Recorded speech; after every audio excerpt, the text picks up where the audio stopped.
सृष्टि बचपन से ही दिखने में सुंदर नहीं थी, लेकिन अमीर बाप की बेटी सृष्टि पर उसकी माँ जान छिड़कती।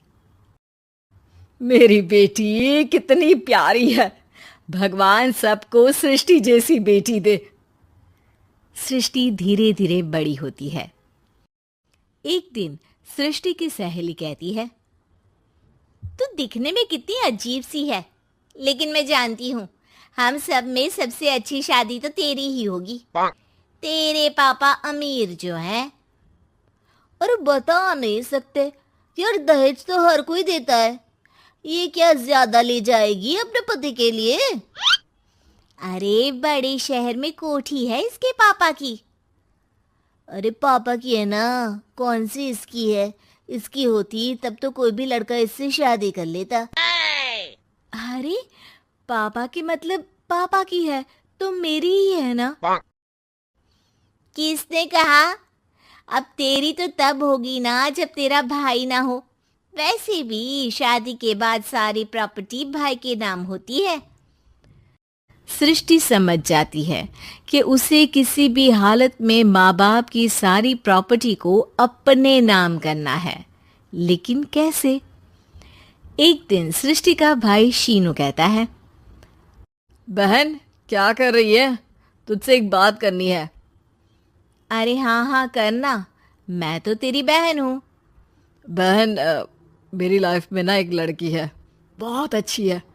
मैं सोच रहा हूँ माँ और पापा से बात करूँ शादी के लिए। सृष्टि को समझ में आ जाता है कि भाई की शादी होते ही भाभी उसे एक दिन भी घर में बर्दाश्त नहीं करेगी। क्या बात है भाई, बताना कौन है वो? यार वो बहुत अच्छी लड़की है, पढ़ी लिखी है, मेरे साथ जॉब भी करती है। बस एक प्रॉब्लम है। प्रॉब्लम? क्या प्रॉब्लम है भाई? यार वो शादीशुदा है, लेकिन उसके पति ने उसे सिर्फ इसलिए छोड़ दिया क्योंकि उसके माँ बाप दहेज नहीं दे पाए। सृष्टि ये सुनकर न जाने क्यों खुश हो जाती है। अरे भाई तो क्या हुआ, लड़की तुझे तो पसंद है ना? शीनू को लगता है कि बहन उसे समझ रही है। वो इस बात से अनजान होता है कि उसकी बहन की मंशा पूरा घर हड़पने की है। सृष्टि अपनी माँ से कहती है, मम्मी मुझे तो बहुत चिंता है, पता है शीनू क्या कर रहा है? अरे क्या कर रहा है? वो तो काम पर जाता है और वापस घर आता है। नहीं ना माँ, वो यही तो नहीं कर रहा, बाकी सब कर रहा है। आपको पता है उससे प्यार है, और वो भी एक शादीशुदा लड़की से। हैं? ये क्या हो गया? मैं सोसाइटी में क्या मुंह दिखाऊंगी? अरे तेरे पापा तो यही कहेंगे कि मैंने ही उसे बिगाड़ दिया है। माँ देखो, मेरी बात मानो, पापा पर भी विश्वास करने की जरूरत नहीं है। अब आप ही बताओ, पापा इतनी देर घर के बाहर रहते हैं क्यों, बोलो? अरे बेटा वो तो नौकरी करते हैं ना। तू बहुत भोली है माँ। पापा का ऑफिस तो 7 बजे खत्म हो जाता है, लेकिन देखो कितनी देर से आते हैं। अरे नहीं नहीं बेटा, ऐसी कोई बात नहीं है। सृष्टि माँ को एक औरत से बात करते पिता की फोटो दिखाती है। देखो माँ, कैसे हैं पापा? मैं ना कहती थी कि पापा सही नहीं है। मैं तेरे पापा से बात करूंगी, दे फोटो मुझे। ओ माँ, वो तो डिलीट हो गई। लेकिन चल, तूने तो देख लिया ना, पापा से बाद में बात कर लेना। और हाँ, मेरा नाम बिल्कुल मत लेना, हाँ माँ। अब क्या था, सृष्टि के माँ और पिता के बीच झगड़ा होना शुरू हो जाता है। सृष्टि के मन में क्या चल रहा था कोई नहीं जानता था। एक दिन, माँ सृष्टि के लिए एक लड़का देखा है, वो लोग शाम को उसे देखने आने वाले हैं। और हाँ माँ, एक खुशखबरी, मैं और पापा मिलकर एक नया बिजनेस ट्राई कर रहे हैं। शाम को लड़का आता है, सांवले रंग का। सृष्टि को तो बिल्कुल भी पसंद नहीं आता। लड़की की माँ कहती है, लड़की का चेहरा तो कोई खास नहीं, लेकिन अगर मेरे बेटे को आप लोग सेटल कर दें तो मैं उसकी शादी आपकी बेटी से करवा दूं।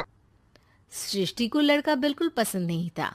उसे भाई पर गुस्सा आ जाता है। लड़के वालों के जाने के बाद कहती है, माँ देखा शीनू मेरे लिए कैसा लड़का लेकर आया, न दिखाने लायक न सुनने लायक, सेटल भी नहीं, वो भी हम करे। अरे माँ मैं जानती हूँ ये मेरी शादी किसी भी घर में क्यों करवाना चाहता है। अरे कैसी बात कर रही है बहन, तूने तो देखा ना, लड़के को मैंने ही मना कर दिया तुझसे शादी के लिए। जिसने लड़का बताया था उसने उसकी बहुत तारीफ की थी। बात आई गई हो जाती है, लेकिन सृष्टि का मन शांत नहीं होता। क्या करूँ कुछ समझ में नहीं आ रहा। मेरी शादी हो गई तो ये लोग पूरी प्रॉपर्टी शीनू के नाम कर देंगे, मेरे हाथ तो कुछ लगेगा ही नहीं। तभी सृष्टि को आइडिया आता है। वो किसी वकील को फोन करती है। जी देखिए, अगर आपके मम्मी पापा का तलाक हो जाता है तो आपके पिता की आधी प्रॉपर्टी आपकी माँ के नाम हो जाएगी, फिर उसे वो किसी को भी दे सकती है। सृष्टि अब माँ को बेटे के खिलाफ भरती है। माँ शीनू पर नजर रखा करो, वो जिस लड़की के प्यार में है ना वो शादीशुदा है। यहाँ आएगी सारा पैसा रुपया जमीन जायदाद सब हड़प लेगी। पापा का भी हाल तुमसे छुपा नहीं है। ऐसा ना हो कि मैं और आप एक दिन सड़क पर भीख मांगे। हे भगवान, मैं तो जीते जी मर जाऊंगी अगर ऐसा हो गया तो। ऐसा हो गया नहीं माँ, ऐसा ही होगा। अभी समय है, आगे का सोच लो। मैं तो कहती हूँ पापा से आधी प्रॉपर्टी लेकर अलग हो जाओ। पापा की आधी प्रॉपर्टी भी हम लोगों को अगर मिल जाती है ना तो अगले 7 जन्म सफल समझो। बेचारी माँ बेटी के कहने पर पति से तलाक लेकर अलग हो जाती है। सृष्टि अब पैसों से गाड़ी और अपने दूसरे महंगे शौक पूरे करने लगी। उसके दोस्त भी उसके पैसे इस्तेमाल करते। सृष्टि, कल तुम कहाँ थी? मैं सारा दिन घर पर अकेली थी। तो मैं क्या करूं? मैंने ठेका तो नहीं लिया है ना तुम्हें संभालने का। माँ को सृष्टि से ये उम्मीद नहीं थी। वो बैठकर रोने लगती है। वहीं उसका पति यानी कि सृष्टि के पिता आ जाते हैं।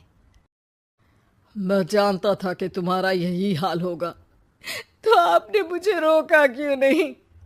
मैं रोकता तो तुम रुकती क्या? सृष्टि के कहने पर तुमने मुझ पर अपने बेटे पर शक किया, लेकिन तुम ये भूल गई कि कैसे हम दोनों ने मिलकर जीवन में इतना सब खड़ा किया। माँ पति के गले लग जाती है। मुझे माफ कर दीजिए, मैंने आपकी कमाई का एक बड़ा हिस्सा गवा दिया। कोई बात नहीं, तुम साथ हो तो मैं ऐसी 7 प्रॉपर्टी खड़ी कर दूंगा। तभी वहां सृष्टि आ जाती है रोते हुए। माँ, मयंक ने मुझे छोड़ दिया। वो बोल रहा था जब तक मेरे पास पैसे थे तब तक ही वो मेरे साथ था। पापा, माँ, मुझे माफ कर दीजिए।